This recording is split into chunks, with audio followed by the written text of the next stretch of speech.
Assalamualaikum warahmatullahi wabarakatuh. Pada video kali ini kita akan membahas mengenai teknologi olahan telur. Oke, jadi ini adalah subtopik yang akan kita bahas, yakni mengenai ragam produk olahan telur. Yang subtopik kedua adalah tentang telur cair dan juga telur bubuk, bagaimana cara pengolahan telur cair untuk albumin, yolk, maupun juga untuk telur cair yang utuh, serta untuk proses produksi telur bubuk. Dan berikutnya adalah untuk pengolahan subtopik yang ketiga, ya, telur asin, telur pickle, maupun juga telur pindang, ya. Baiklah, kita akan mulai untuk subtopik yang pertama, yaitu untuk ragam produk olahan telur. Jadi pada dasarnya saat terutama untuk produk olahan telur yang cair maupun bubuk, ya, jadi saat ini adalah alur proses yang umum digunakan di industri pengolahan telur. Yang pertama adalah untuk penyimpanan, jadi saat telur datang, ya, baik itu secara inline, ya, artinya kandang telurnya itu, ya, kandang ayam telur itu dekat dengan pengolahannya, maupun juga offline kalau kandangnya lokasinya kejauhan. Pada umumnya sih yang terjadi adalah offline, ya, karena umumnya kalau kandang telur, ya, itu kan pasti akan menimbulkan bau, sehingga lokasinya pasti di lokasi yang terpencil, ya. Sedangkan kalau hasil olahan telurnya, ya, pengennya kan lebih mendekati ke lokasi konsumen, ya, sehingga umumnya yang terjadi adalah secara offline, ya, dari telur dari peternakan dikirim melalui truk, ya, truk untuk pengangkutan telur, ya. Nah, umumnya pada saat penyimpanan di industri pengolahan telur, ya, itu harus segera diolah, ya, jadi tidak lebih dari 7 hari sampai 10 hari kalau disimpan di refri, ya. Sedangkan kalau disimpan di suhu ruang dalam 1 sampai 2 hari sebaiknya harus sudah diproses, ya. Nah, kemudian inti dari pengolahannya adalah breaking egg atau pemecahan telur, ya. Jadi nanti setelah itu juga dilakukan pemisahan, ya, jika diinginkan, ya, pemisahan antara kuning telur, ya, putih telur, cangkangnya, ya, dan biasanya digunakan adalah proses penyaringan, ya, dan juga dilakukan pencampuran, ya, dan pendinginan. Jadi inilah proses operasi yang terjadi di industri pengolahan telur. Nah, inti dari proses pengolahannya, ya, baik itu nanti membuat telur cair maupun telur bubuk, itu adalah dipasteurisasi terlebih dahulu. Jadi dari telur yang dihasilkan, ya, dengan proses pasteurisasi, ya, ini diharapkan bisa untuk menginaktivasi dari bakteri patogen, ya, yang secara alami terdapat di telur, ya, terutama adalah salmonella, ya. Setelah itu adalah pengemasan, ya. Jadi kalau produk telur cair, ya, disimpan ada 2 jenis, ya, disimpan di suhu refri maupun di suhu beku. Nah, umumnya untuk telur yang diolah untuk B2B, ya, bisnis, ya, biasanya dalam ukuran besar, ya, bin maupun juga drum seperti ini ataupun jerigen, ya. Sedangkan kalau untuk yang untuk retail, ya, biasanya dalam bentuk kemasan karton, ya. Nah, kemudian jadi yang membedakan telur cair ini adalah proses penyimpanannya, ya, pada refri dan beku, ya. Kalau di produk beku, ya, biasanya adalah di minus 18, ya, dan yang refri adalah di suhu 4 derajat Celcius, ya. Nah, berikutnya kalau dilakukan dengan proses pengeringan, ya, kita akan memperoleh telur bubuk seperti ini, ya. Jadi ada opsi, ya, telur putih telur cair, ya, kuning telur cair, maupun juga telur utuh cair, ya. Telur utuh di sini maksudnya adalah telur yang campuran antara kuning dengan putih telur, ya, seperti telur utuh yang dipecahkan, gitu, ya. Dan yang dikeringkan kita hasilkan telur bubuk, ya. Jadi secara umum tujuan dari pengolahan telur ini adalah untuk memperoleh produk yang aman untuk digunakan, ya, karena sebagai bahan makanan kita sudah menginaktifkan bakteri patogen, ya. Jadi dengan pasteurisasi, ya, minimal ada pengurahan 5 log jumlah bakteri. Kemudian mencegah sumber kontaminasi selama pemrosesan, ya, terutama setelah pasteurisasi karena sudah dikemas, ya. Kemudian memperpanjang masa simpan agar sesuai dengan yang diinginkan, ya. dan juga nyaman untuk pengguna akhir ya, seperti untuk kemasan besar seperti ini ya, pack in box ya, maupun yang seperti ini biasanya untuk industri restoran ya, maupun juga toko roti ya. Sedangkan yang kecil adalah untuk di penggunaan rumah tangga ya. Jadi dengan pengolahan telur ini akan memberikan kepraktisan bagi pengguna ya, karena konsumen tidak perlu lagi memecahkan telur ya, menangani limbah cangkang telurnya. Nah, kalau di industri roti juga yang umumnya lebih suka menggunakan tepung telur maupun juga telur cair ya, karena lebih praktis ya, tidak menghasilkan limbah ya. Oke, nah di sini adalah contoh-contoh dari produk olahan telur ya. Jadi produk telur cair dingin maupun beku ya. Jadi seperti ini bisa dikemas dengan pack seperti ini, ataupun dengan botol ya, atau dengan kemasan multi layer pack ini ya, seperti Tetra Pak maupun juga Combi Block ya. Kemudian ini adalah pack in box ya. Pertama pack dimasukkan dalam box. Ini juga tipe dari pack in box ya, tapi diberikan kemudahan untuk tempat mengeluarkan produknya, jadi lebih praktis ya untuk misalkan restoran maupun juga yang mudah ya untuk membuat omelet ya, membuat istilahnya selain omelet itu ada juga yang kita sebut dengan, kalau di bahasa Indonesia, telur orak-arik gitu ya. Itu bisa dipakai dengan praktis ya penggunaan olahan telur ini. Nah, ini untuk skala industri B2B, bahkan dengan tangki seperti ini ya pengirimannya ya, ataupun grab. Jadi untuk produk olahan telur ya secara umum ya bisa disimpan di suhu dingin untuk yang cair ya, dengan refri. Telur beku biasa berupa untuk produk cair juga, dan yang kering ya, bubuk, biasa disimpan di suhu ruang ya. Meskipun untuk memperoleh stabilitas produk ya, biasanya kadang-kadang meskipun bubuk disimpan di kondisi dingin ya, akan lebih baik. Nah, keunggulan dari produk olahan telur ini ya, ini adalah juga oleh pabrik pembuatnya itu sudah bisa diformulasi sesuai dengan kebutuhan pengguna ya. Misalkan ditambah garam ya untuk, maupun spices ya untuk membuat omelet ya, maupun juga membuat telur orak-arik ya kalau bahasa Indonesianya ya. Itu kemudian bisa juga ditambah gula ya untuk formulasi biskuit ya. Ini adalah beberapa contoh ya. Jadi kadang-kadang juga bisa ditambahkan dengan aditif ya, sesuai dengan kebutuhannya. Misalkan untuk putih telur ya, putih telur kan ditujukan untuk memberikan sifat gelling maupun juga untuk whipping, memberikan daya buih yang tinggi ya pada kue. Nah, kadang-kadang diberikan aditif seperti SLS ya, sodium lauryl sulfat ya. Untuk yang gelling biasanya diberikan juga beberapa aditif ya, untuk memberikan stabilitas maupun daya gel yang diinginkan. Oke, nah jadi keuntungan dari penggunaan produk telur olahan ini ya, ini yang pertama untuk industri pengguna ya, itu adalah bisa menurunkan resiko kontaminasi mikroba pangan, patogen terutama ya, terutama salmonella, karena sudah dipasteurisasi ya semua produk-produk olahan telur ini. Jadi tidak ada resiko penyakit yang ditularkan melalui makanan ya, terkait dengan telur yang dipasteurisasi ini. Kemudian umur simpan bisa diperpanjang ya, jadi telur cair yang diinginkan itu bisa tahan selama 12 minggu, jadi sekitar 3 bulan ya pada suhu 4 derajat Celcius.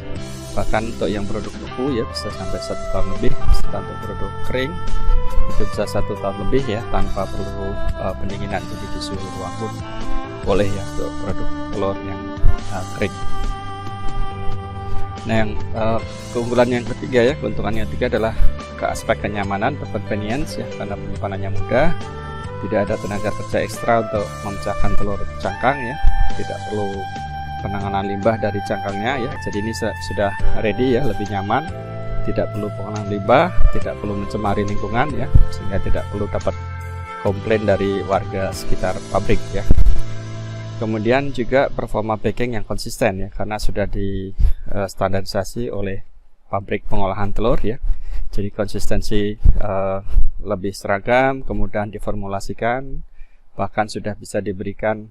Kenapa? Karena ukuran telur juga sudah distandarkan, yaitu berdasarkan berat ya. Kalau kita berdasarkan ukuran jumlah telur ya, kadang-kadang ukuran telur itu sangat variasi, ada yang kecil, sedang, yang besar, sehingga sulit untuk diformulasi. Dengan menggunakan produk olahan telur, kita menggunakan basis yang fix ya, volume maupun juga berat ya, dengan kadar solid yang bisa distandarkan, sehingga otomatis konsistensi dalam formulasi akan lebih mudah. Kemudian juga lebih stabil ya produknya selama penyimpanan.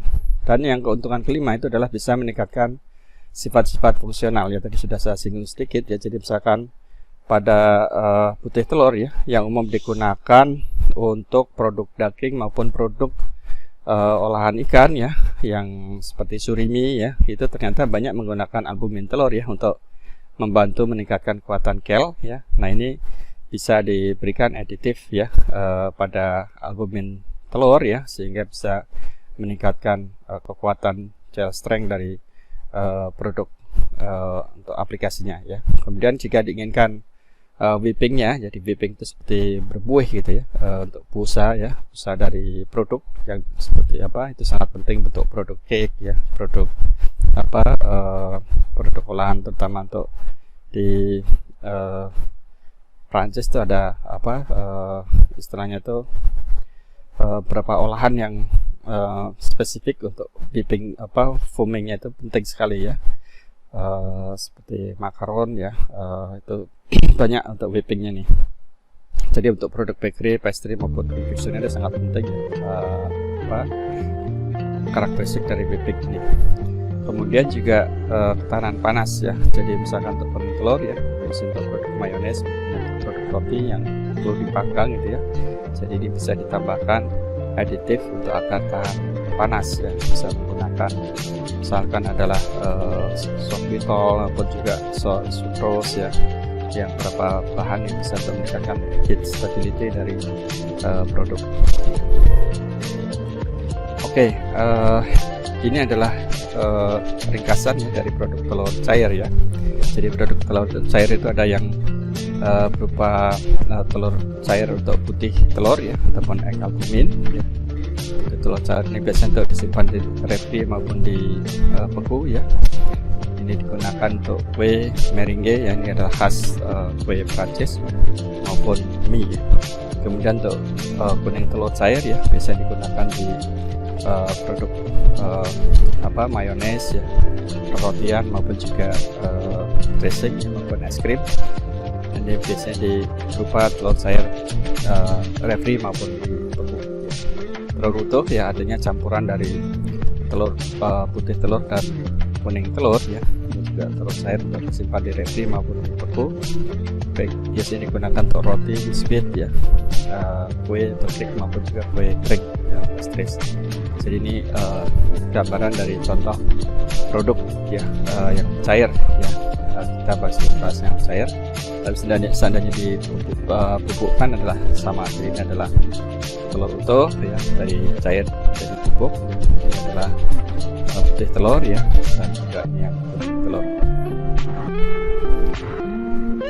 Oke, jadi ini adalah kesetaraan ya. Kalau kira-kira kita ingin konversi dari telur cair dengan telur utuh ya, telur utuh dengan ukuran standar yang besar ya, yang ukurannya large ya, atau besar ya. Jadi kalau kita ingin membuat ya, kita menggunakan telur cair sejumlah dengan berat adalah 0,45 kilo ya, itu akan setara dengan penggunaan telur utuh itu 9 butir telur yang ukurannya besar.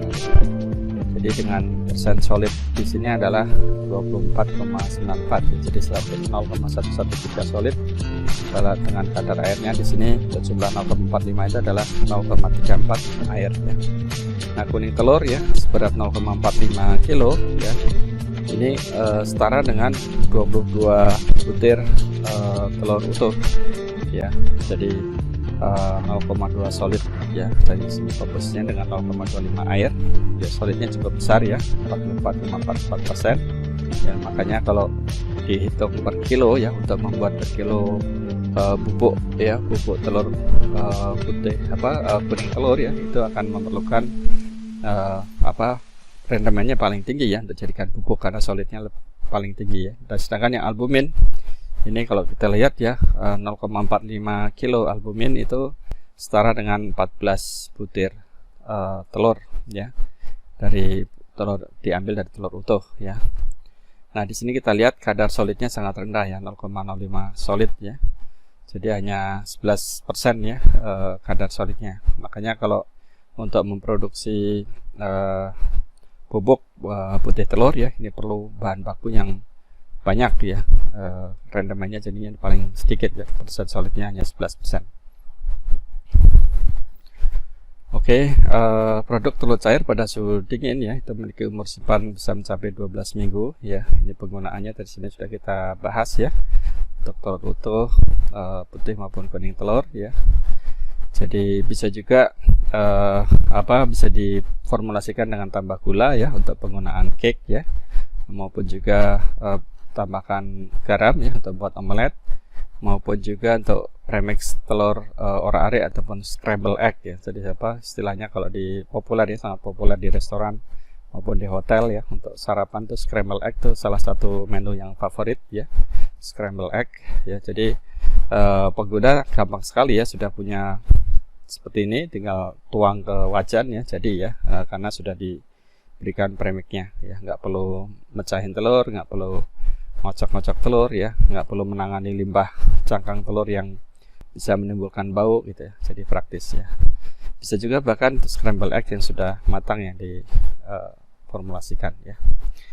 Ini contoh-contoh kemasan ya, produk untuk di industri besar ya, untuk tipping ya. Kemudian ini dengan untuk kemasan yang untuk industri rumah tangga, ini untuk industri juga untuk industri olahan ya, maupun di catering, hotel ya, menggunakan kemasan-kemasan yang besar.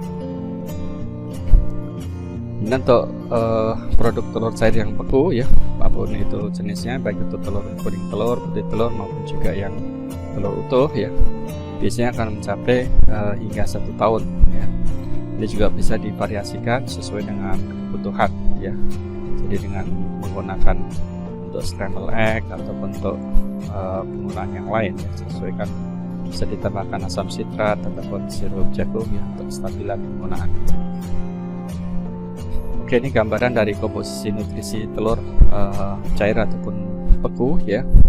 Jadi bisa dilihat di sini untuk telur utuh ya, itu kadar protein 11,95% dengan kadar air 75,85% dan fat 10,2 ya. Berikutnya karbo, karbohidrat dan seterusnya ya. Telur yang utuh ya. Sedangkan yang kuning telur saja ya, ini proteinnya tinggi ya, 15,5, dan fatnya paling tinggi 25,6. Sedangkan ada juga yang sugar yolk ya, yolk yang diberi gula, atau salted yolk ya, kuning telur yang diberi garam ya, jadi hampir sama, mirip dengan yang yolk. Dan yang putih telur ya, ini bisa perhatikan di sini fatnya 0 ya, bisa diabaikan fatnya, jadi kolesterolnya 0. Kemudian proteinnya 9,8 dan kadar airnya 88,5, paling tinggi. Ini adalah contoh produk yang banyak menggunakan telur ya. Jadi ini kue lapis legit ya. Jadi banyak sekali mengkonsumsi formulasi telurnya ya. Ini kue lapis legit ini. Makanya meskipun kecil sebenarnya ya, harganya lumayan mahal ya biasanya kue lapis legit ini. Kemudian ini adalah scramble egg ya. Ini adalah omelet ya. Kita sebut dengan telur dadar kalau di Indonesia ya. Kalau omelet kan kita biasanya nyebut telur orak-arik ya. Oke, nah telur cair beku ya biasanya hanya beda untuk kondisi penyimpanan ya, harus dengan suhu beku. Dan ini adalah contoh-contoh ukuran kemasannya ya. Jadi ada yang dibuat dengan ukuran per kemasan itu adalah 4 pon ya, 4 pon, 5 pon, 8 pon maupun juga 10 pon ya. 1 pon itu sekitar 0,45 kilogram ya, jadi hanya kurang dari setengah kilo ya, setengah kilo kurang sedikit ya dari setengah kilo. Sehingga ini kalau dijadikan kilo ya sekitar 1,81 hingga 4,54 kilo ya per kemasannya. Jadi sesuai dengan kemasan, biasanya untuk kebutuhan industri yang ukurannya besar. Nah, ini penyimpanannya ternyata untuk telur beku ya, kondisi penyimpanannya adalah minus 12 derajat Celcius ya. Jadi tidak mesti harus sampai minus 18 pun cukup ya untuk penyimpanan telur ini. Jadi dalam kuliah sebelumnya waktu membahas kondisi beku ya, frozen fish ya, saya sudah singgung mengenai bahwasanya titik beku ya, kondisi pembekuan ini dipengaruhi oleh transisi gelas dari setiap produk pangan ya. Jadi untuk telur ini adalah minus 12 sudah cukup.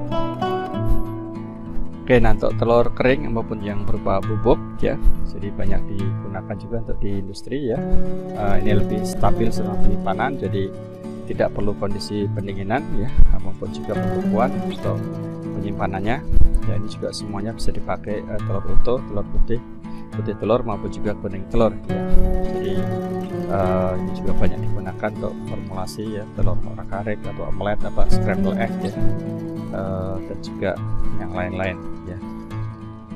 Oke, jadi telur utuh ataupun padatan kuning telur yang distabilkan ya, biasanya harus bebas glukos. Jadi kadang-kadang telur utuh ya itu juga dilakukan desugarisasi ya untuk telur utuh, karena telur utuh kan mengandung putih telur ya, dimana putih telur itu ada glukos ya, sehingga ada kandungan glukos ya, perlu dihilangkan agar produknya lebih stabil ya, tidak terjadi reaksi browning kecoklatan karena reaksi Maillard ya.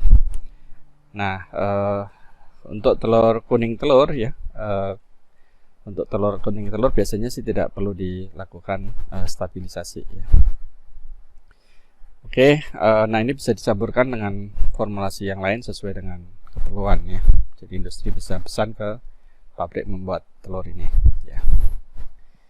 Nah, kalau kita lihat ya harga dari telur bubuk ini ya, ternyata harga putih telur itu bubuk putih telur ya itu 6,5 US dollar per kilo, sedangkan bubuk telur utuh ya itu adalah 6 US dollar per kilo, sedangkan untuk yang kuning telur hanya 5 US dollar per kilo ya. Ini kenapa kok terkait seperti ini ya? Apakah karena ini value-nya tinggi ya? Ternyata mungkin kalau kita refer sebelumnya ya, ini karena solid ya, untuk membuat telur itu perlu banyak bahan ya, bahan baku dari telur yang dibutuhkan itu lebih banyak ya, karena kadar solidnya rendah, sehingga untuk memproduksi 1 kilo putih telur ini ya perlu bahan baku yang jauh lebih banyak dibandingkan yang kuning telur ya, maupun juga yang putih, yang telur utuh ini, sehingga memang jadi harga per kilonya menjadi sangat mahal ya untuk putih telur ya. Begitu juga karena treatment yang harus diberikan ya, harus ada proses tahapan desugarisasi ya. Tapi intinya sebenarnya adalah karena kadar solid dari bahan baku awal ya, itu memang yang kuning telur itu sudah paling tinggi solidnya ya, sehingga rendemennya tinggi ya, sehingga jatuhnya untuk harga per kilonya lebih murah ya dibandingkan yang putih telur ya. Jadi kira-kira seperti itu ya untuk penjelasan dari harga ini ya. Jadi dari aspek kadar air ya, ringnya antara sekitar 3% ya untuk whole egg, yolk itu juga hampir 3%, dan untuk putih telur 5% ya.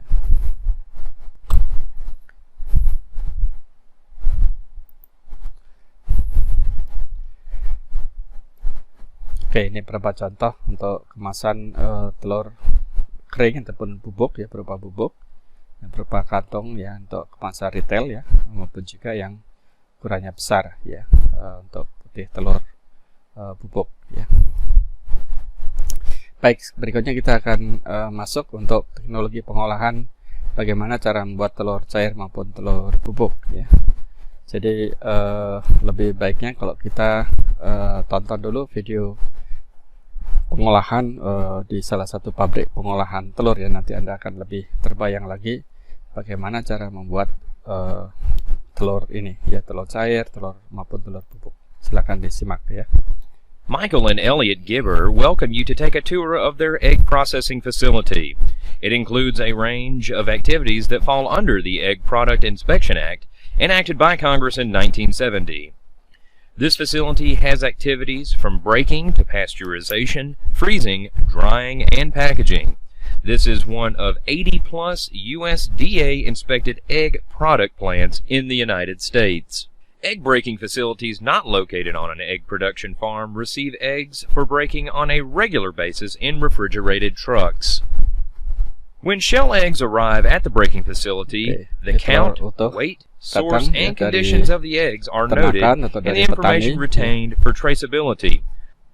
Selalu dicek ya dan dicatat ya untuk kebutuhan ketertelusuran ya, traceability.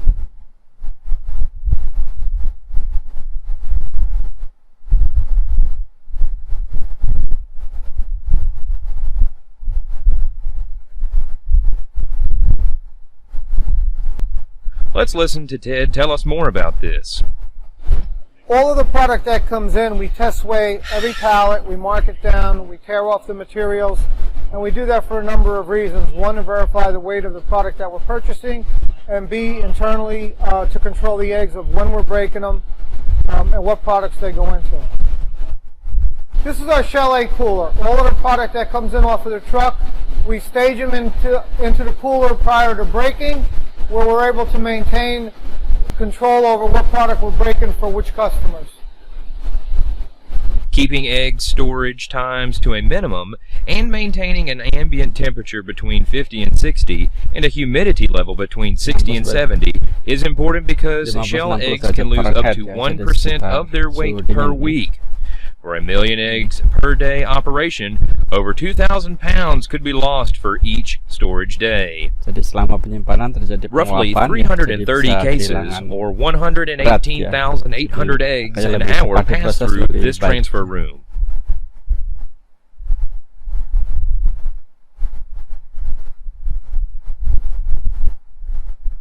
It's semi-isolated from the rest of the plant. This is where shell eggs are unloaded from pallets onto conveyor belts that will transfer them to the washer and candling machines. Jadi sebelum diolah ya, itu dilakukan proses pencucian dan juga melewati candling ya. Candling itu pemeriksaan The egg products inspection regulations require that eggs be washed and sanitized before they are broken. Washing is conducted in equipment that continuously conveys eggs through the system. During candling, eggs travel along a conveyor belt and pass over a light source where cracked shells and interior defects become visible. The in-feed roller table delivers the eggs one by one into the breaker head, where the separation of egg yolk and egg white immediately takes place. Ini adalah proses pemecahan telur ya, dan Highly sophisticated mechanical machines operate up to 72,000 eggs per hour with integrated detection systems that assist machine operators in identifying eggs with imperfections.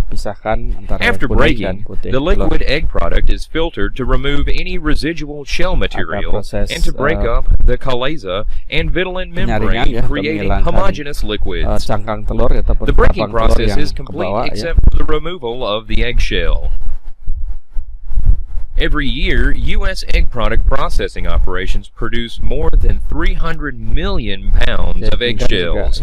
Shells have many uses, including a non-petroleum-based soil fertilizer and as a calcium joint and connective tissue supplementation for both humans and animals. Egg processing facilities may also receive unpasteurized liquid egg in refrigerated tanker trucks for pasteurization and packaging. Before unloading the liquid egg from the tanker, paperwork and sealed serial number on the tanker are verified. Let's listen to Ted. This is our sanitary bulk transports. They're insulated tanks that can hold up to 48,000 pounds of egg product. We bring in white, whole egg, and yolk, and we can also process the product and send it out to our customers. Typical storage tanker capacity is approximately 50,000 pounds, or 450,000 eggs. The storage tank maintains the egg mixture at a refrigerated temperature between 34 to 40 degrees Fahrenheit, while constantly agitating the mixture. The pasteurization of egg products is a thermal process accomplished using pasteurization equipment designed to heat the egg flowing in a closed system. so that it will have been brought up to a Ya, specific perhatikan proses temperature for a minimum pasteurisasinya period ya. of time before being cooled. Flow diversion valves prevent product from moving forward to the packaging lines heat exchanger, if either ya, plate time heat or exchanger, temperature has not been met. ataupun tubular heat Egg exchanger. product will be recirculated through the pasteurization machine and heat treated again according to the product type before it can move forward to packaging. A separate room is needed for packaging pasteurized egg products to avoid Kemasan recontamination. egg, pasteurized To help keep the egg telur products safe, pasteurisasi ya. even the packaging materials need special handling. The packaging materials need to be stored in Jadi clean, dengan dry sistem environments yang aseptic consistent with good packaging, ya. manufacturing Jadi dalam practices kondisi and must not pass pengisiannya through di the breaking kondisi yang room steril. where unpasteurized products exist. The packaging systems are designed to provide protection from post-process contamination. Jadi sudah dikemas, jadi bisa dicegah dari kontaminasi. Jadi konsep untuk aseptic packaging juga ya, sebagaimana untuk susu ya, pasteurisasi telur ya, mirip dengan proses pasteurisasi susu, hanya mungkin perbedaan pada kondisi suhu dan lama waktu prosesnya. Ya.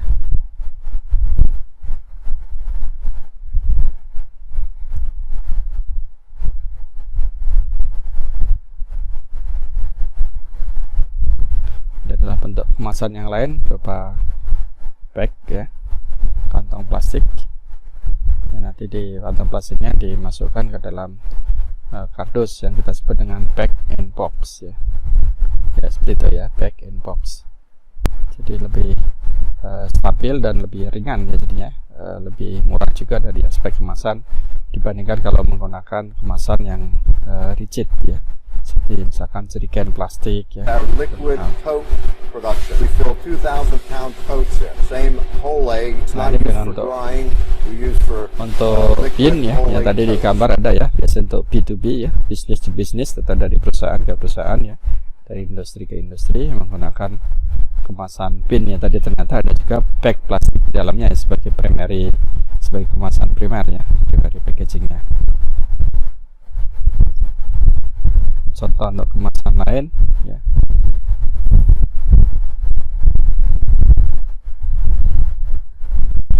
Setelah pengisian dilakukan pencucian untuk menghilangkan sisa-sisa produk ya, sehingga tidak mencemari isi ya, menimbulkan kontaminasi.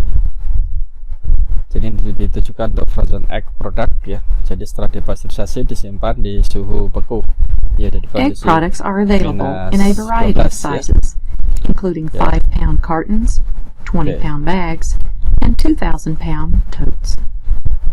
Totes itu sama dengan bin ya, sama ya. Liquid egg products destined to be frozen are moved to a blast freezer. Nah, untuk yang di Let's listen to frozen Ted's ya, langsung explanation. dikirimkan ke This is our blast freezer. All of the product that we package to be frozen comes into this room. The temperature in this room will go between 25 and 35 below zero because we have to get all of the product frozen solid within 60 hours of being pasteurized. Most frozen egg products are utilized as ingredients for use in other food products. Over 20% of the total egg products manufactured in the United States is sold as frozen products. Sodium chloride and sucrose are commonly added to frozen egg products at levels of 10% to control gelation of products containing egg yolk. This prevents the gelling of the yolk proteins during the freezing Jadi process. diberikan gula ya untuk Let's listen to Alex tell us about the operations sebagai in this room. cryoprotectant, sehingga protein telur kan terutama yang protein telur tidak terjadi geleng ya pada suhu beku ya. Jadi perlu diberikan Through a set of filters, sucrose ya, gula untuk cryoprotectant it ya. goes through this plate heat exchanger.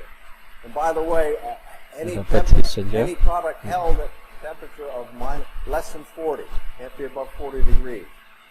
Minus In 40 this derajat. series of plates, the product is heated to at least 140 degrees Fahrenheit, and then it's held for a minimum of 3.5 minutes through those holding tubes. And then, as long as it met that temperature and that time, then it comes back through the flow diversion valve and gets cooled down to below these again, and is going in the forward flow to the dryer area for processing.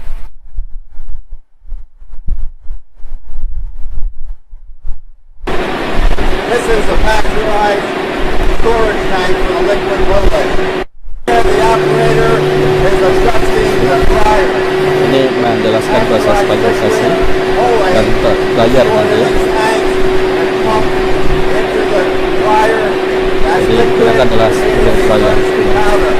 He's making all the necessary temperature adjustments and make the product the right solids and moisture content as required. Room is the drying room. The liquid Jadi pasteurized sebelum is dried diinginkan pun ya, telur sudah dipasteurisasi dulu ya, untuk memenuhi spesifikasi yang diinginkan oleh konsumen. Jadi menggunakan teknik spray dryer. Ya. Jadi dilakukan suatu sifting, ya sifting itu seperti proses pengayakan ya, sehingga granulanya akan seragam ya, memperoleh pupuk yang ukuran granulanya lebih relatif seragam.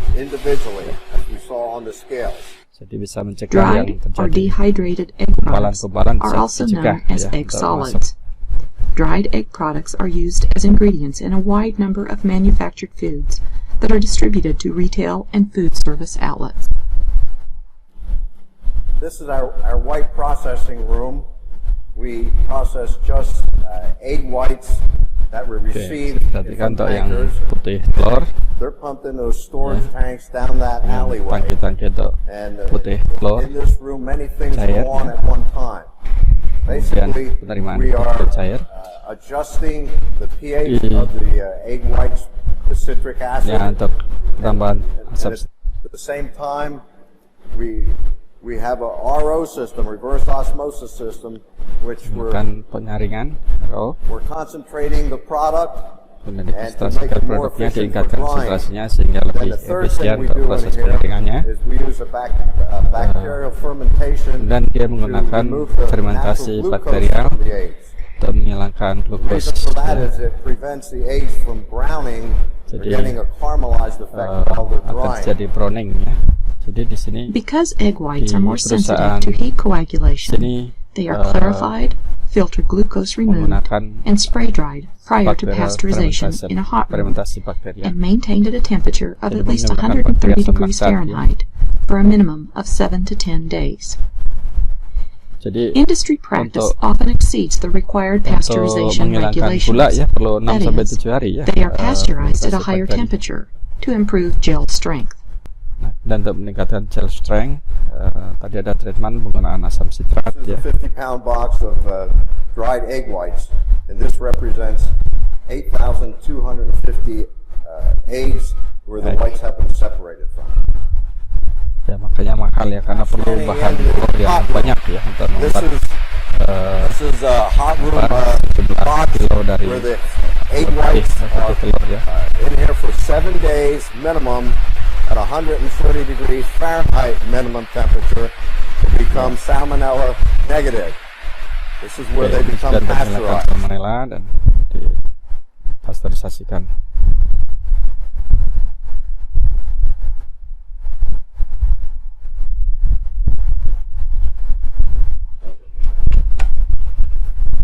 My job is to make sure that the plant complies with those regulations, to make sure that the plant, whatever they produce, or whatever they send to the consumer, complies with the government regulation. In this section of the laboratory, we do all of our chemical and physical Ini testing. di lab di We look at industri ya. pH testing, we do total solids, Bisa lebih lengkap ya gambaran di industri pangan seperti ini ya. Ada di lab ya, pengecekan fisik maupun juga kimiawi dan juga mikro ya.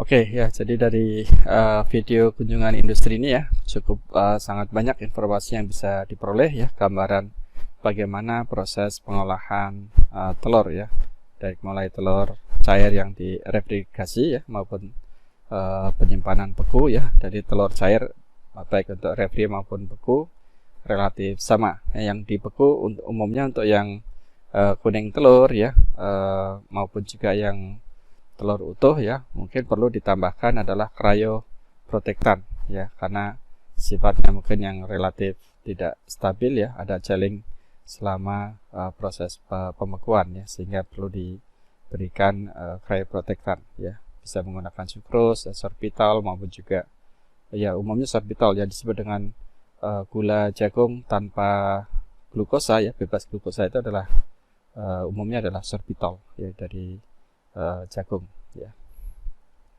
Oke, dari video sebenarnya sudah kita lihat ya proses pembuatan telur ya. Jadi telur bisa inline ya, langsung dari ternak kandang ternak langsung dikirim ke proses pengolahan ya, maupun secara offline. Jadi ini kandangnya jauh ya di lokasinya, dikirim dengan truk ya, kemudian setelah diterima dilakukan proses penyimpanan dulu kalau memang diperlukan penyimpanan ya, tapi sebaiknya langsung diproses akan lebih bagus ya. Kenapa? Karena tadi dalam video disebutkan kalau disimpan ya itu akan terjadi juga resiko mungkin kontaminasi mikroba ya, pertumbuhan mikroba akan lebih banyak ya, load mikrobanya. Selain itu juga kehilangan berat ya, ternyata cukup signifikan ya kehilangan berat satu hari per harinya ya dari telur ini, karena telur ini kan sifatnya permeable ya dari telurnya, jadi sangat mudah untuk menguap ya isi telurnya ya. Kemudian setelah dicuci dilakukan proses handling ya untuk melihat kondisi di dalam telur, ada tidaknya bercak darah ya, blood kemudian juga meat maupun juga jenis kerusakan yang lain ya. Setelah itu ada proses pemecahan telur ya, breaking. Kemudian setelah breaking dilakukan pemisahan ya, pemisahan antara bagian putih telur, kuning telur ataupun juga secara telur utuh ya, tanpa dipisah. Nah, tapi umumnya sih selalu dipisah, sehingga nanti saat ingin membuat telur utuh itu adalah dicampurkan berdasarkan berat ya, proporsi berat antara kuning telur dan putih telur, itu akan lebih mudah dalam melakukan formulasi. Jadi umumnya adalah dipisahkan terlebih dahulu antara putih telur dan yang kuning telur ya. Nah, untuk yang cangkang telurnya sendiri ya, disebut dengan cangkang telur ini ataupun kulit telur, biasanya dilakukan proses penghancuran ya, diolah dan bisa dijadikan sebagai sumber kalsium ya, sumber kalsium yang cukup penting ya. Bisa juga untuk ditambahkan di dalam pakan ternak ya, untuk meningkatkan sumber kalsium maupun juga fosfor ya di dalam cangkang telur ini cukup banyak ya, untuk nutrisi bagi pakan ternak.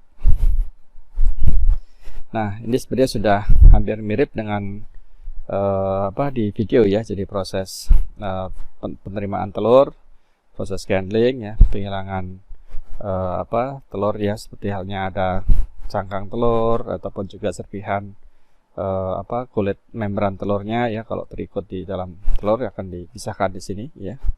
Kemudian juga pemeriksaan dari telurnya sendiri ya, kemudian pemisahan kuning telur dan putih telur ya, campuran ya untuk menghasilkan telur yang utuh ya, maupun juga untuk mencampurkan dengan komponen-komponen lain ya jika diinginkan. Setelah itu dilakukan proses penghilangan bagian-bagian yang mungkin termasuk potongan kecil dari cangkang maupun juga kalaze ya, bisa dihilangkan ya, ataupun membran ya, membran dari cangkang telur ya yang termapa. Kan di dalam telur ada dua membran ya, inner membran sama outer membran ya, yang dimana ada kantong udara, lokasinya adalah di antara inner membran dan outer membran. Kemudian penambahan gula, garam maupun juga ingredient lain ya, seperti halnya kalau ingin membuat scramble egg ya, biasanya kan ditambahkan juga bumbu-bumbuan ya, bawang putih ataupun juga spices yang lain ya. Setelah itu dilakukan pasteurisasi. Nah, kita perhatikan pasteurisasi ini sangat dipengaruhi, tergantung dari jenis telurnya ya. Kuning telur sendiri, putih telur maupun telur utuh itu biasanya akan relatif berbeda. Nah, ini kalau untuk pengolahan telur utuh ya, biasanya memang 60-62 derajat Celcius ya, selama 3-4 menit ya. Diperhatikan ya, 3-4 menit, cukup lama ya. Kemudian dikemas ya, kita hasilkan telur cair baik itu berupa untuk refrigerasi maupun untuk frozen. Jadi pada intinya sama, cuma kalau di frozen ada tahapan lain ya, setelah dikemas ya, kemudian masuk ke dalam ruangan air blast freezer ya, jadi untuk melakukan pembekuan secara cepat ya. Jadi itu kira-kira tahapan pengolahan produk telur cair ya, sangat mudah untuk dipahami ya, apalagi dengan sudah melihat video ya. Nanti mohon dari video itu dibuat flowchart seperti ini yang saya kira akan lebih bagus ya, dan lebih sesuai dengan kondisi real di suatu industri pengolahan telur ya di Amerika ya. Oke, jadi tahapan masing-masing ya. Jadi pertama adalah tahapan penerimaan dan penyimpanan telur. Jadi diterima dengan truk ya, dengan untuk yang offline ya, maupun juga inline dengan conveyor langsung dari kandang ya. Ini gambaran misalkan dari kandang telur langsung dikirim dari ternak, telur hasil langsung masuk ke lini proses produksi gitu ya. Kalau yang ini biasanya dari sistem offline ya, dikirim dari truk ya, berdasarkan palet-palet seperti ini ya. Kemudian penempatan telur pada lini proses ya, diusahakan untuk secepat mungkin diproses, karena selama proses penyimpanan terjadi penurunan bobot yang cukup signifikan ya. Tadi di video dijelaskan ya, terdapat beberapa lumayan besar ya proses penurunannya. Kemudian proses pemecahan telur ya, jadi pemecahan telur ini digunakan mesin ya, jadi peralatannya bahkan ada yang sampai yang paling cepat itu 180.000 telur per jam ya, kapasitas produksi yang tergantung dari variasinya. Tadi di video ada sekitar 70.000 ya untuk telur yang dipecah ya. Oke, nah sebelum dipecah biasanya dilakukan proses tadi ya, pencucian dan handling ya, handling pemeriksaan kondisi di dalam telur ya, handling ya, untuk melihat kondisi kualitas telur. Ya, inilah skematis dari proses pemecahan telur ya. Jadi menggunakan mirip dengan yang di video ya, di episode ada hammer pemecah, kemudian cupnya membuka ya, seperti sehingga isi telur akan pecah dan cangkang telurnya akan ke bawah ya, jadi terpisah dengan cangkang telurnya ya. Ini kemudian cupnya itu akan ada bolongannya ya, ada yang untuk tempat putih telur lewat, atau kalau untuk whole egg ya langsung juga dicampurkan dalam bejana campuran putih dan kuning. Bisa juga dipisahkan dulu ya antara putih telur dan kuning telur ya, kuning telur dan putih telur, nanti setelah itu baru dicampurkan untuk menghasilkan whole egg ya, jadi telur utuh. Jadi bisa juga yang umum justru yang dipisahkan dulu ya, yang paling umum ya, dipisahkan, nanti setelah itu dicampurkan antara putih dan kuning telur. Itu akan lebih mudah dalam mengkuantifikasikan ya. Ini juga jenis peralatan yang lain ya untuk proses pemisahannya ya. Ini contoh mesin pemecah telur ya, tadi sudah kita lihat di video juga ya sebenarnya. Ini banyak tipenya. Nah, ini yang persis seperti skematis di gambar ya. Jadi seperti ini, ada hammer yang memisah, ini penyangganya yang memisah ya, sehingga isi telurnya jatuh ya. Jadi ada hammer palu ya, pemukul untuk memecah telur ya, dan ininya pisah ya. Jadi nanti cangkang telurnya ke bawah ke sana ya, sehingga tidak yang jatuh ke sini hanya isi telurnya, dan ini ada lubangnya ya. Jadi selama berjalannya cup ini ya, ataupun dish ya, seperti mangkok ini ya, ini putih telurnya akan turun ke bawah ya, kuning telurnya akan tertahan ya. Jadi nanti kalau ini artinya pemisahan kuning dengan putih telur, nanti saat ingin membuat telur utuh ya, tinggal dihitung kembali ya berdasarkan formula untuk telur utuh itu berapa ya. Jadi komposisi biasanya kan sudah ada standarnya, untuk telur utuh itu adalah sekian persen telur putih telur, sekian persen dari kuning telur ya. Ini contoh lain untuk pemecah telur ya, lanjutan tadi ya. Ini tipe yang lain untuk pemisahan telur ya, prinsipnya sama ya. Jadi dengan pemisahan untuk ini mungkin yang masih ya, ini ada pemisahan juga antara putih telur dengan kuning telurnya. Ini juga sama ya, ada pemisahan kuning telur dengan putih telur ya. Jadi putih telurnya turun di sini yang mangkuk-mangkuknya bawah, dan yang kuning telurnya masih berada di atas ya. Dan cakang telur ya bisa dilakukan proses tadi sebagai pakan ternak ataupun sebagai pupuk ya, dikubur, maupun juga bisa diolah sebagai sumber kalsium ya, baik untuk hewan ternak maupun juga untuk manusia ya. Jadi cukup banyak juga kalsium dari cakang telur ini yang dimanfaatkan untuk bahan baku kalsium ya untuk manusia. Kemudian ada penanganan cakang telur ini contohnya ya, jadi telur yang sudah jadi bubuk ya, sebagai sumber kalsium ya. Sedangkan penanganan produk mentah tadi ada proses untuk yang proses putih telur ya, terutama untuk yang dikeringkan ya, itu ada proses yang namanya desugarisasi ya. Tapi umumnya untuk produk yang dingin itu hanya proses pasteurisasi saja ya, untuk produk cair ya umumnya ya. Jadi umumnya ini masih, kalau untuk yang di produk cair ya, hanya untuk biasanya hanya proses pasteurisasi saja. Kecuali untuk produk yang dengan proses pasteurisasi ya, blending, bisa ditambahkan formula ingredient yang lain ya di dalam proses. Nah, homogenisasi diperlukan ya umumnya kalau untuk produk yang mengandung kuning telur ya, ataupun telur utuh. Jadi karena fat ya, lemak ya, karena namanya homogenisasi kan umumnya untuk memecah globula lemak ya. Jadi homogenisasi pun hanya diperlukan untuk kuning telur maupun telur utuh ya, sedangkan untuk putih telur tidak perlu proses homogenisasi ya. Oke, jadi yang penting untuk proses penanganan produk mentah adalah penyaringan, menghilangkan kulit telur ya, membran maupun kalaze, dan lakukan pendinginan pada suhu kurang dari 4 derajat Celcius ya. Untuk tangki-tangki tadi di video juga dijelaskan ada tangki-tangki pendinginan. Memang dalam video digunakan karena di Amerika kan menggunakan sistem British ya, jadi satuannya pakai Fahrenheit ya. Oke, proses berikutnya adalah proses batching ya, pencampuran dengan bahan lain yaitu untuk penggunaan garam, gula ya, bumbu, spices ya, tambahan vitamin, minyak, susu maupun juga susu bubuk jika diinginkan ya, untuk sesuai dengan formulasi yang diinginkan oleh konsumen ataupun user. Setelah itu dilakukan homogenisasi ya, utamanya homogenisasi ini digunakan untuk proses pengolahan untuk kuning telur cair maupun juga telur utuh cair ya.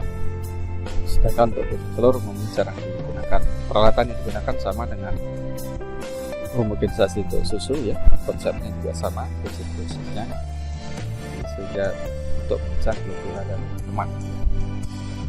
Nah, kemudian inti proses thermal ya adalah menggunakan pasteurisasi ya, pasteurizer yang digunakan umumnya adalah pasteurisasi yang dengan sistem HTST ya, temperatur soft time ya. Tapi di sini karena penggunaannya menggunakan suhu yang relatif lebih rendah ya dibandingkan dengan suhu pada susu ya. Kalau di susu kan kita menggunakan, kalau HTST kan suhunya 72 atau 75 derajat ya. Di sini kita biasanya menggunakan suhu sekitar 54 sampai 60-an, 62-an, 4 derajat Celcius ya. Jadi pada pasteurisasi ini yang penting adalah di holding tube ya. Jadi holding tube ini adalah proses di mana produk ditahan ya selama sekian waktu, itu diberikan aplikasi penerapan proses panas yang sesuai dengan standarnya, misalkan 64 derajat atau 54 derajat ya, sekian waktu, misalkan 3 menit ya. Jadi proses holding tube ini adalah proses yang disebut dengan proses inti dari proses pasteurisasinya. Jadi umumnya ini salah satu peralatan yang digunakan dalam great heat exchanger, tempat penukar panas sama dengan susu. Nah, ini yang standar untuk umumnya digunakan standar USDA maupun Kanada ya. Jadi kalau untuk telur cair, telur utuh ya, telur cair artinya campuran putih telur dengan kuning telur ya, ini suhunya adalah 61 derajat Celcius ya, dengan holding tube-nya 3,5 menit. Putih telur suhunya 54 dengan dengan waktu yang sama 3,5 menit. Dan untuk yolk ya, kuning telur adalah 68 ya, dengan waktu prosesnya adalah 3,5 menit juga. Jadi kenapa kuning telur paling tinggi ya? Masih ingat bahasanya ini persen solidnya paling tinggi ya, sekitar hampir 50% ya solid. Sedangkan putih telur ini bisa menggunakan suhu yang lebih rendah karena solid di kadar solidnya hanya sekitar 11% di putih telur ya. Jadi suhunya bisa lebih rendah ya. Waktu proses ya semuanya sama 3,5 menit. Oke, jadi ringnya 54 ya untuk putih telur ya, telur itu 61 dan untuk kuning telur 68. Jadi mudah ya, jadi jangan ini prinsipal, jadi mohon bisa dihafalkan ya untuk telur. Oke, berikutnya adalah setelah selesai dilakukan proses pengemasan ya, umumnya digunakan adalah proses aseptic packaging ya, sama dengan kemasan aseptik seperti yang dibahas di susu ya, pasteurisasi susu maupun juga UHT ya. Nanti untuk proses untuk yang tujuan produk beku ya dilakukan proses pembekuan ya, tadi di video ya, menggunakan air blast freezer ya, setelah itu ditransportasikan ya. Nah, adalah tangki-tangki penyimpanan selalu suhunya adalah sekitar 4 derajat ya, kurang dari 4 derajat Celcius ya, untuk stabilitas telur cair ini ya. Ini adalah contoh-contoh untuk packaging lini proses pengemasan ya. Jadi dalam ruang-ruang inilah dilakukan proses pengemasannya ya. Jadi dengan menggunakan model aseptic packaging ya. Jadi kemasannya aseptik ya, biasanya aseptik proses aseptik untuk sterilisasi pengemasan biasanya dengan menggunakan UV ataupun juga penggunaan bahan sterilan seperti halnya H2O2 ya, disemprotkan H2O2 itu yang umum digunakan ya.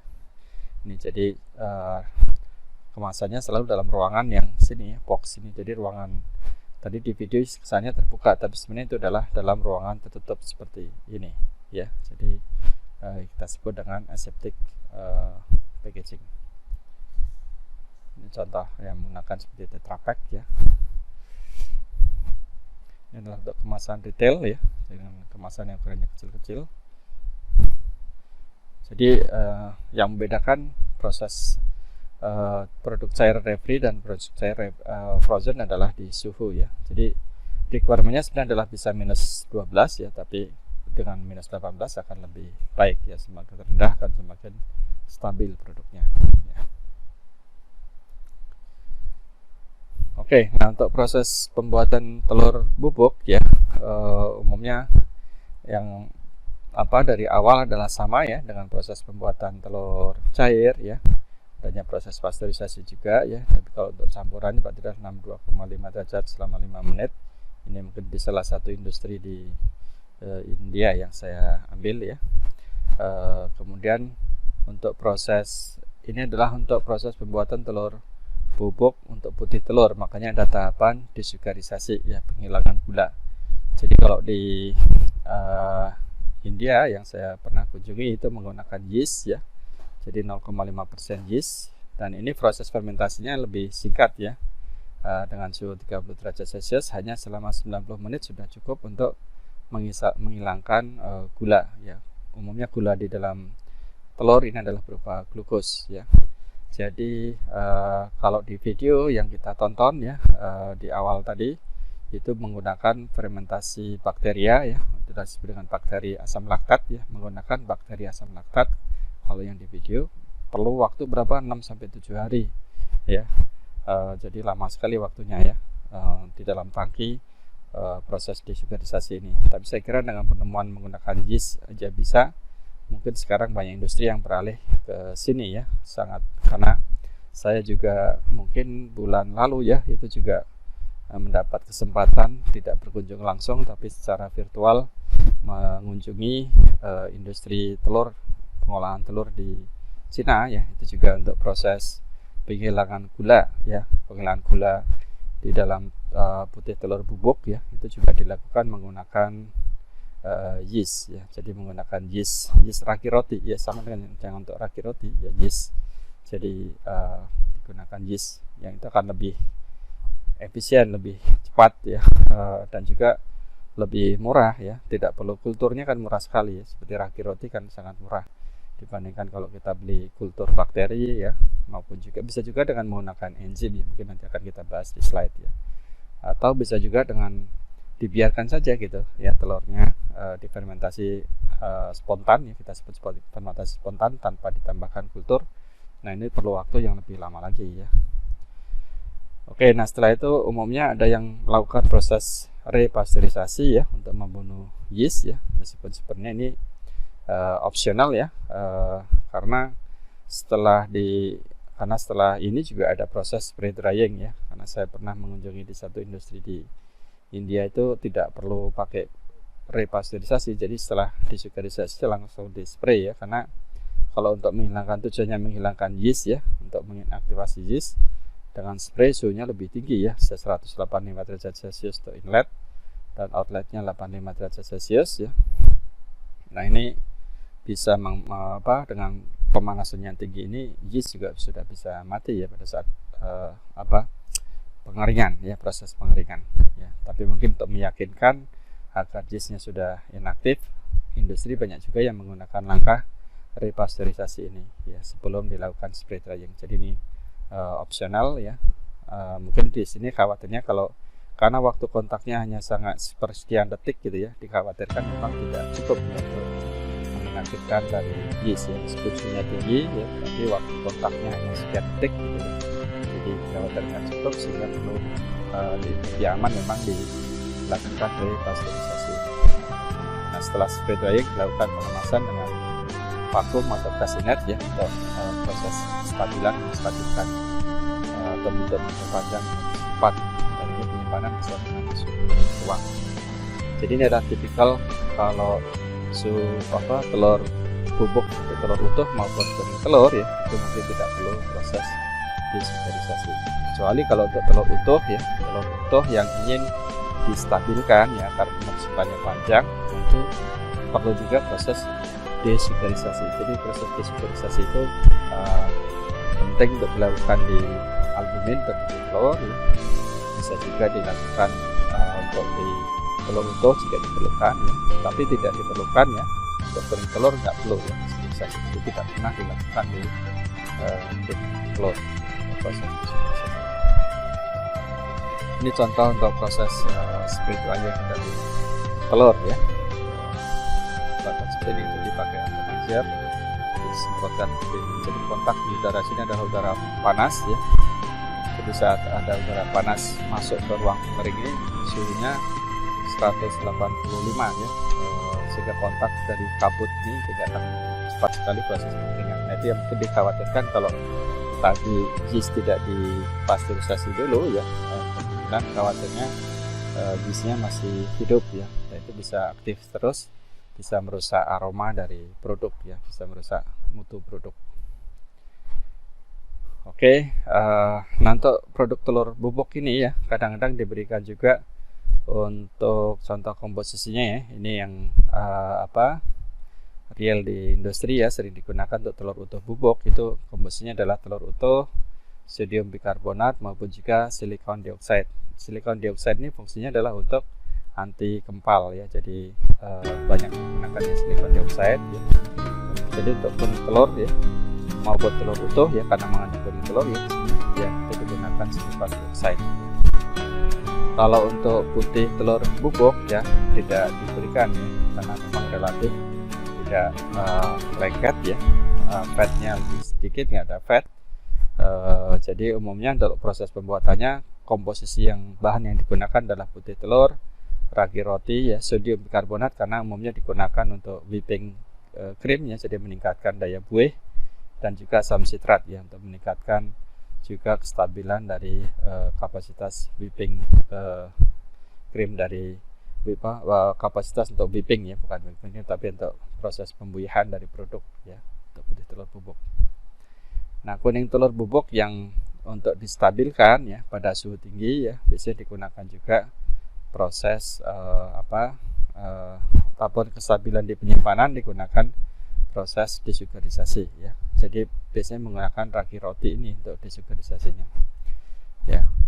Jadi untuk kuning telur kadang-kadang diberikan pewarna standar ya, pewarna pabrika yang merah kuning kan ya, pewarna jadi lebih menarik dan stabil warnanya ya.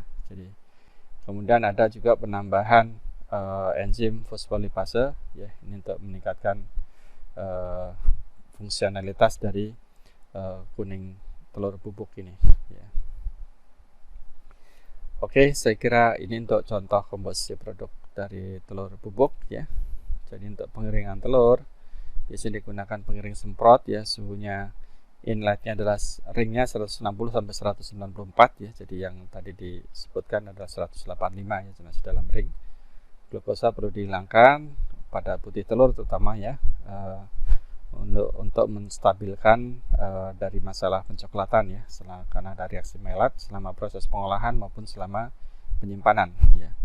Nah ini juga perlu dihilangkan untuk telur utuh ya, terutama telur utuh ya. Jadi untuk stability ya, karena kalau di kuning telur umumnya sih tidak terlalu penting ya. Jadi yang penting telur utuh ini ya, akan stabil selama penyimpanan ya.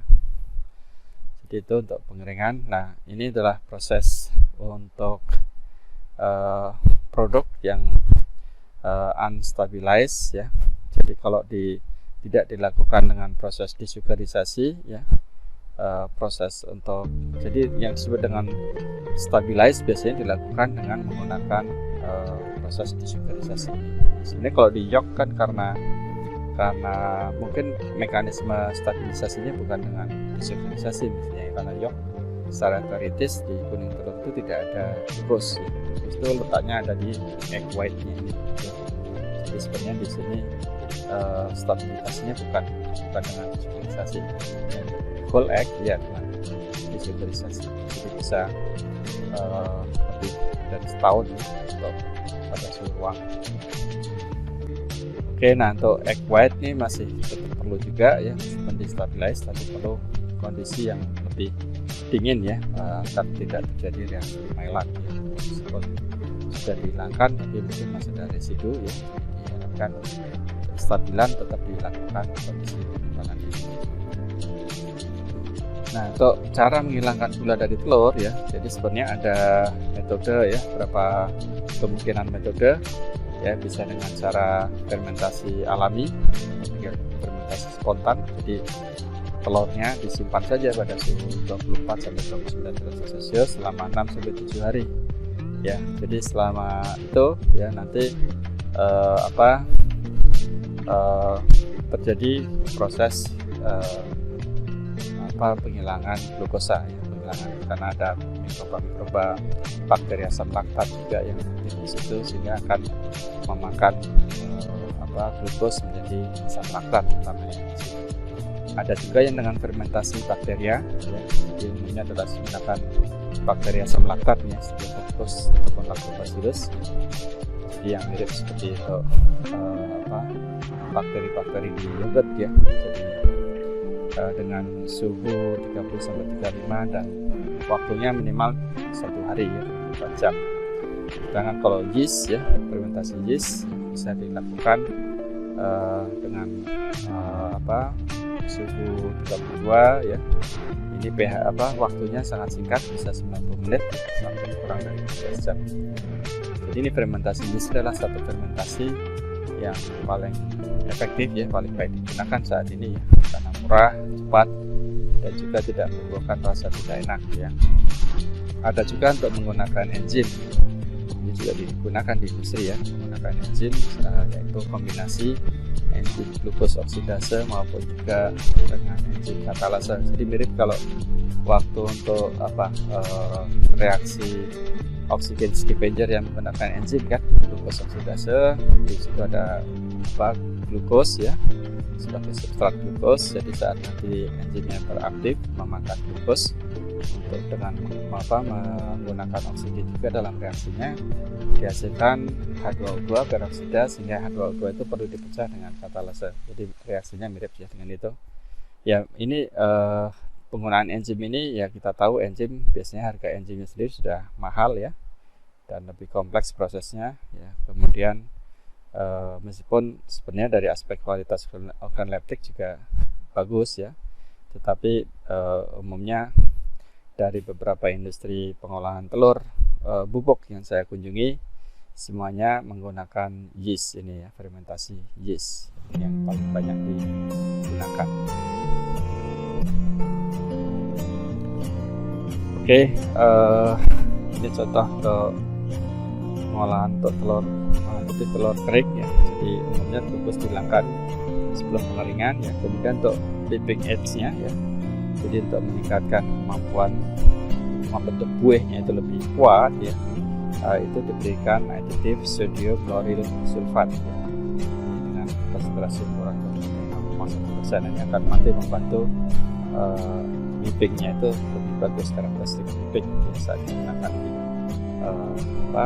cake, meringues ya, itu lebih mudah untuk buih-buihnya lebih stabil dan lebih bagus kapasitas pembentukannya. Oke, saya kira ini untuk proses flow yang sudah kita bahas ya. Jadi panahnya split drying yang sudah kita sebenarnya powder dan kemasan. Oke, untuk kuning telur dan telur utuh bubuk ya, ini glukosa juga dapat dihilangkan ya sebelum dikeringkan untuk meningkatkan stabilitas selama bersimpan ya. Meskipun untuk kuning telur tidak umum dilakukan ya, kuning telur. Dari beberapa industri yang saya kunjungi ya, untuk telur utuh bubuk maupun kuning telur ya, itu tidak ada proses penghilangan gula ya, tidak ada proses penghilangan glukosa ini ya. Nah, kemudian gula jagung bebas laktosa gula jagung bebas glukos ataupun sorbitol ya umumnya, dan sukros dapat ditambahkan ya sebelum pengeringan ya. Ini untuk meningkatkan juga kapasitas whipping, dan umumnya nih yang tujuan utamanya adalah meningkatkan stabilitas produk ini ya. Kalau whipping karena memang penggunaan kuning telur dan telur utuh itu sebenarnya bukan untuk whipping ya. Kalau untuk whipping biasanya industri menggunakan putih telur yang lebih bagus ya. Kalau di kuning telur dan putih telur umumnya kan kapasitas untuk mayonnaise ya, seperti itu ya, jadi emulsi ya, kapasitas emulsi, kemudian juga kapasitas untuk membentukkan ya flavor, taste, rasa ya. Jadi umumnya untuk di whipping tidak terlalu dipentingkan sebetulnya, tapi sebenarnya kalau penggunaan ini juga bisa, seandainya masih tetap ada, tapi dengan menggunakan tambahan aditif ini ya, gula jagung bebas glukosa maupun sukrosa, itu masih bisa meningkatkan kapasitas whipping dari produk ini. Dan yang penting juga adalah meningkatkan stabilitas produk selama penyimpanan ya, maupun juga stabilitas produk selama penggunaannya ya. Tadi sebagai contoh di kuning telur beku ya, penyimpanan beku diberikan sukros ya, maupun juga sorbitol ya, itu untuk cryoprotectant. Nah, cryoprotectant itu umumnya berfungsi juga sebagai termoprotektan, kalau seandainya digunakan di suhu panas pun juga berfungsi gitu ya. Jadi bisa berfungsi di suhu rendah maupun di suhu tinggi umumnya ya.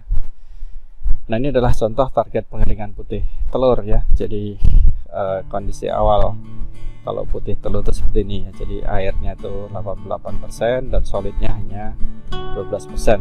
Atau tadi saya bulatkan 11% ya sebenarnya kalau di tabel ya. Jadi 11, sekian persen ya, 11 antara 11 sampai 12%. Nah, setelah dikeringkan targetnya nanti menjadi solid ya, dengan kadar solidnya 92%. Jadi sebenarnya jumlah solid itu sama gitu ya, cuman persennya itu meningkat karena airnya hilang kan. Jadi di sini dari kadar air 88 jadi kurang dari 8%. Jadi di standarnya adalah sekitar 5% ya. Jadi ibaratnya kalau kita ingin memproduksi 1 kilo putih telur bubuk ini ya, kita perlu 8 kilo cairan telur cair dari putih telur. Makanya harganya lumayan mahal ya untuk putih telur ya, perlu 8 kilo. Sementara kalau kita lihat di sini untuk telur utuh, untuk memproduksi 1 kilo telur utuh bubuk ya hanya perlu 3,9 kilo ya. Jadi 50%-nya dari untuk telur utuh ya. Jadi telur utuh juga sebenarnya solidnya kan sama jumlahnya ya, jadi hanya airnya aja yang berkurang ya. Jadi air awalnya 74% jadi hanya sekitar 5% ya. Jadi ini untuk produksi 1 kilo telur utuh bubuk ya, kita perlu sekitar 3,9 kilo untuk telur utuh cair ya. Sedangkan untuk kuning telur ya, kuning telur bubuk ya, ini lebih tinggi lagi solidnya. Di awal kita sudah memiliki solid 45% ya, airnya 55%, sehingga untuk produksi telur bubuk, kuning telur bubuk ya, dengan solid 95% ya, jadi jumlah solid sama, yang airnya yang berkurang nih, menjadi 5% air, maka untuk produksi 1 kilo kuning telur bubuk itu hanya diperlukan 2,2 kilo dari kuning telur ya, jadi sangat efisien. Makanya harganya ini paling murah ya, karena untuk produksi 1 kilo hanya perlu 2,2 kilo bahan ya. Sedangkan kalau di sini 1 kilo perlu sekitar 4 kilo ya. Dan untuk putih telur ini paling mahal ya, karena dari 1 kilo perlu 8 kilo ya. Jadi itu tadi kaitannya dengan harga ya. Oke, ini sekitar kapasitas produksi telur mungkin di dalam proses pengeringan ya. Ini sangat dipengaruhi oleh mesin ya, mesin di sini saya kira. Ini adalah spesifikasi dari telur bubuk ya, menurut standar dari USDA ya. Jadi kadar air persen ya sekitar 5, dan untuk putih telur, khusus putih telur bisa 8 ya maksimumnya ya. Kemudian karena fatnya rendah ya, jadi biasanya kadar airnya lebih tinggi. Ini fatnya kan tinggi ya, dua-duanya nih. Kemudian total solidnya ini tidak distandarkan persennya. Crude proteinnya cukup, dan karbohidratnya harus glucose free ya. Ini beberapa contoh dari produk komersial yang bisa Anda juga download di internet ya. Ini salah satu pabrikan Ovodan ya, pabrik telur. Ini kita perhatikan untuk membuat albumin ya. Jadi tepung putih telur ya, dengan spesifikasi high gel ya. Jadi biasanya digunakan untuk produk-produk beku olahan daging ikan ya, seperti surimi maupun daging seperti sosis, itu bisa digunakan sebagai bahan tambahannya ya. Prosesnya adalah spray dry dan pasteurisasi. Jadi kalau kita lihat deskripsi dari ini aplikasi digunakan untuk confectionery ya, untuk permen ya, industri bakery maupun juga industri daging. Tidak untuk kemungkinan meat ini juga untuk base juga ya. Ini guna proses adalah spray dry dan pasteurisasi dari albumin telur ayam ya. Kemudian yang penting adalah untuk ini cara aplikasinya ya, 10 gram bubuk ini dilarutkan dalam 700 ml air ya, yang akan mendekati sesuai dengan 800 gram dari telur segar ya. Jadi sudah diberikan saran penggunaannya ya. Nah, kemudian yang penting di sini adalah ingredient ya. Di sini bisa juga dari prosesnya, ada proses fermentasi di sini ya, yang penting fermentasi. Jadi ini adalah proses desugarisasi ya, karena ini albumin ya, pada ada proses fermentasi. Jadi prosesnya adalah stepnya adalah proses cell egg dipecah dan liquid egg-nya difilter dan dibersihkan dari pengotor-kotornya, cemarannya, kemudian fermentasi, setelah itu pengeringan, setelah itu sieving, jadi itu pengayakan ya, dan metal detektor. Jadi ada proses tahapan desugarisasi dengan fermentasi. Ini proses produk yang lain ya, ini untuk special wheat. Jadi whipping capacity-nya yang ditonjolkan ya. Jadi mestinya di sini dalam proses ingredient ya, mestinya ada tambahan. Nah, di sini tambahannya adalah tambahan asam sitrat dan santan gam ya, untuk stabilizer dan peningkatan untuk whipping krimnya, whipping. Jadi untuk penggunaan di confectionery dan bakery ya. Untuk yang sini kan tidak gel yang dipentingkan, tapi adalah kapasitas membentuk buihnya yang dipentingkan ya. Jadi whipping cream yang diperlukan di sini. Ini bisa kita lihat ya. Tetap juga ada proses fermentasi ya, karena proses untuk albumin selalu ada proses penghilangan gula ya, fermentasi. Ini juga untuk kuning telur ya, prosesnya ada selalu pasteurisasi dan spray dry ya, spray drying. Untuk kuning telur ya, bubuk ini kita perhatikan di sini ya. Jadi prosesnya setelah pemecahan, filtering, clarifying, pasteurisasi, dan proses pengeringan, sieving. Jadi tidak ada proses fermentasi ya. Anda perhatikan di sini ya. Jadi di sini tidak ada proses fermentasi. Ini penggunaannya ya, bisa untuk mayonnaise, dressing, pasta, es krim, bake product, maupun juga cake ya. Dan juga di mana putih telur diinginkan. Dan yang khusus untuk whole egg ya, telur utuh. Ini kita melihat, perhatikan di sini tidak ada proses fermentasi ya. Artinya memang untuk kuning telur utuh maupun kuning telur yang bubuk ya, itu tidak dilakukan proses penghilangan glukos ya, proses desugarisasi nggak dilakukan ya. Oke, jadi ini beberapa contoh untuk verifikasi ya. Nah, ini ada kalau untuk whole egg ya, whole egg powder ya, jadi bubuk telur utuh yang melakukan proses desugarisasi ya. Ini dilakukan proses desugarisasinya tidak dijelaskan, jadi umumnya juga dengan fermentasi ya. Ini biasanya untuk menggunakan proses dengan stabilitas penyimpanan yang tinggi ya. Jadi penggunaannya untuk confectionery, bakery ya sama juga ya, industri maupun juga produk di mana whole egg diperlukan ya. Oke, ini menarik ya untuk produk, contoh-contoh produk komersial dari telur bubuk ya. Oke, berikutnya kita akan masuk ke pengolahan telur yang utuh ya, telur asin, telur pickle maupun telur pindang ya. Ini sangat populer di Indonesia ya.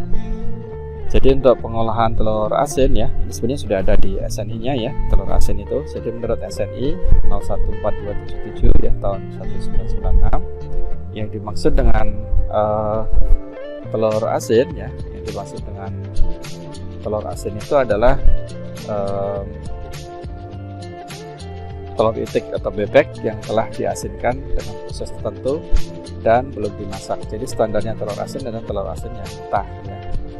Jadi kalau artinya apa dari kata-kata definisi SNI ini juga, kalau telurnya itu bukan dari bebek itu harus disebutkan jenisnya, misal telur asin ayam ya, telur asin puyuh, telur puyuh.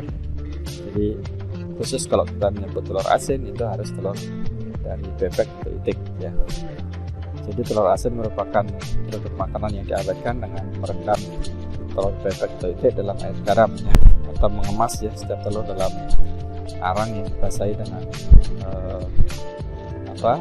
garam ya dan bata asin ya. Jadi telur asin yang baik biasanya memiliki aroma asin seperti telur yang bening ya, berarti bening putih, dan juga bening telur ini berwarna terang maupun orange yang berminyak seperti ini ya, oily ya. Jadi bening telur yang mengeluarkan minyak atau oily setelah dimasak nih ya, yang sebenarnya bagus ya. Jadi kalau telur asinnya masih belum oily sebenarnya belum bagus ya. Yang biasa disukai konsumen ya, sampai ada minyak-minyak dan rasanya masir ya. Rasanya tuh seperti masir gitu. Nah, cara pembuatan skala rumah tangga umumnya adalah bisa dengan direndam ataupun juga dengan menggunakan batu bata ataupun abu gosok ya, abu gosok yang digaram, campuran garam seperti ini, abu gosok yang digaram. Jadi yang sebenarnya umum dilakukan di Indonesia ya, itu adalah ini ya, menggunakan abu gosok dicampur garam ya, untuk kemudian sebagai coating pelapis. Jadi dengan cara basah seperti ini direndam dalam garam jenuh, larutan garam jenuh. Jadi ada fraksi ada bubuk padatan garam yang tidak larut yang disebut dengan jenuh ya, garam jenuh, atau dengan menggunakan pelapisan dengan menggunakan abu gosoknya yang paling banyak digunakan ya di Indonesia. apa keuntungan dari larutan atau dengan yang kering seperti ini ya. Kalau pakai larutan seperti ini ya, ini ada resiko ya, seandainya ada satu telur yang kita terlewat tidak melakukan sortasi atau seleksi, telurnya udah jelek mutunya atau bahkan retak gitu ya, nanti bisa terjadi busuk. Nah, satu telur busuk itu akan mencemari telur yang lain ya, satu toples ini bisa bau busuk semua. Tapi kalau dengan cara yang kering ini ya, biasanya kalau hanya rusak satu ya, hanya satu itu saja yang rusak gitu, yang lain-lainnya masih aman ya. Jadi relatif lebih menguntungkan dengan menggunakan cara yang kering ini yang memang banyak diaplikasikan. Oke, jadi ini prosedur penggaraman telur asin ya. Jadi telur bebek itu dilakukan sortasi, penting sekali untuk melihat, untuk mencari, untuk menggunakan itu yang bagus ya, disikat, dan umumnya di penyikat itu dengan berasing menggunakan amplas ya, jadi bisa menghilangkan lapisan kutikula yang jadi otomatis telur itu akan lebih besar permeabilitasnya ya, jadi lebih mudah penetrasi garam untuk masuk ke dalam ya. Setelah itu dicuci dan ditiriskan, setelah itu dilakukan pelapisan atau perendaman ya, jadi penyiapan adonan pelapis dengan abu gosok tambah garam ya, ataupun bubuk bata merah dengan garam ya, atau larutan garam jenuh ya. Nah, lama penyimpanan, lama proses penggaramannya ya, ini disebut lama penyimpanan, ini adalah proses penggaraman di sini ya, 1-3 minggu ya. Jadi proses penggaramannya 1-3 minggu setelah dicuci ya, sehingga hilang garam maupun juga jadi meskipun dengan larutan garam jenuh ya, nanti di permukaan luar telur itu seperti kesat-kesat garam ya, jadi makanya perlu dicuci ya, apalagi untuk abu maupun yang pakai bata ya, perlu dicuci. Setelah itu direbus. Nah, setelah dicuci bisa juga setelah ditiriskan kita jual sebagai telur asin mentah ya, sesuai dengan SNI, telur asin mentah, atau bisa juga dijual dalam kondisi sudah matang ya.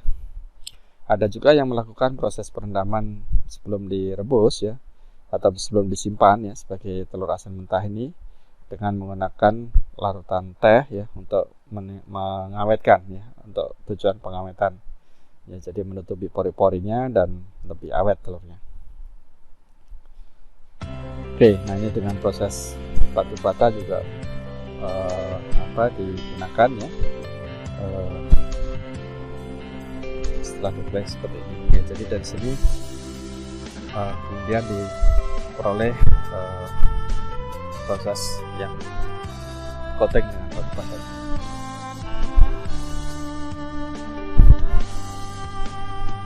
Jadi ada dua cara, penyiapan batu bata dan penyiapan telurnya ya. Batu bata setelah selesai akan ditambah garam sebagai penyalutnya. Di sini telur diamplas dulu ya, kita dicuci, setelah itu dibalur dengan batu bata yang sudah dicampur garam. Yang ini yang sudah digunakan ya, dengan abu gosok ya, disebut dengan abu ya, gosok pakai. Nah, dan bisa juga dan perendaman. Nah, ini yang lebih diinginkan kan yang agak oily seperti ini, dan warnanya lebih rasanya lebih mesir ya. Ini sebenarnya masih kurang bagus ya. Nah, berikutnya untuk produk telur pickle ya, telur pickle ya, atau pickle egg ya.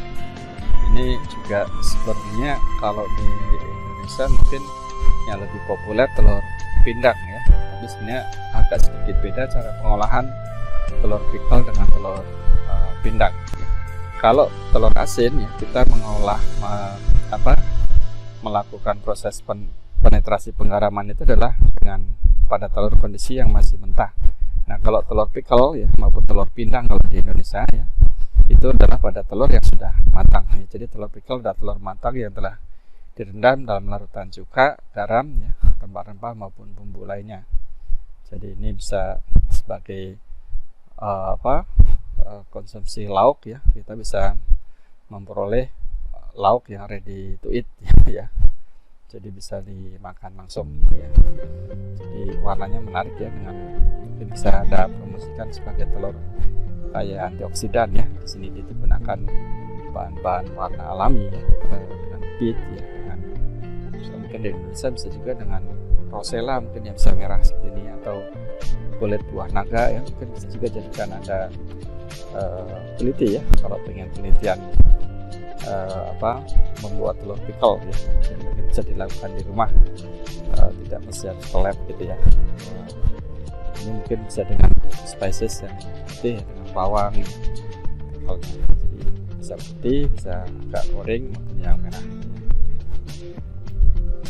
Ini formulasi untuk tahapan buatan telur pickle, jadi perebusan ya, sehingga telurnya biasanya direbus dengan suhu yang tidak boleh terlalu matang ya, ataupun suhu yang terlalu tinggi ya, matang. Karena kalau terlalu matang ya, nanti ada warna abu-abu di sekitar kulit telur ya, kurang menarik. Dan juga setelah itu dikupas ya, dan umumnya di bagian rongga udara yang dibuka yang mudah. Setelah itu menambahkan larutan pickle ya, cling ya, larutan pickle dimasak dulu dengan kondisi panas dan di hot filling ke dalam toples ya. Setelah tutup rapat, setelah dingin masukkan ke kulkas ya. Jadi jangan masih panas masuk kulkas ya, nanti kulkasnya rusak ya, terlalu banyak energi panas yang diperlukan untuk pendinginan. Setelah itu telur pickle bisa disajikan ya setelah 1-4 minggu.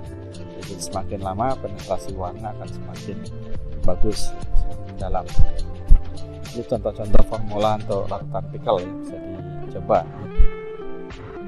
Jadi untuk yang spicy eggs ya, red beet eggs ya, maupun juga dark spicy eggs. Jadi ini telur pickle ya, bisa digunakan formulasi ini. Ini contoh yang populer ya, telur pickle ya, menarik warnanya. Contoh juga telur pickle. Nah kalau di Indonesia ada telur pindang ya. Mungkin kalau Anda beli gudeg gitu ya, kan pasti salah satu andalan untuk lauknya gudeg ya, itu kan adalah telur pindang ya, selain sayur kreceknya ya, telur gudegnya sendiri ya. Yang paling enak sebenarnya adalah telur pindangnya ini ya. Jadi bahan-bahan pembuatan untuk telur pindang khas Jogja ini ya, ada sebutir telur, misalkan dari bahan 10 butir telur ya, menggunakan daun salam, lengkuas ya, dan teh celup yang untuk memberikan warna hitam ya. Jadi teh celup yang hitam, teh hitam bukan teh hijau ya.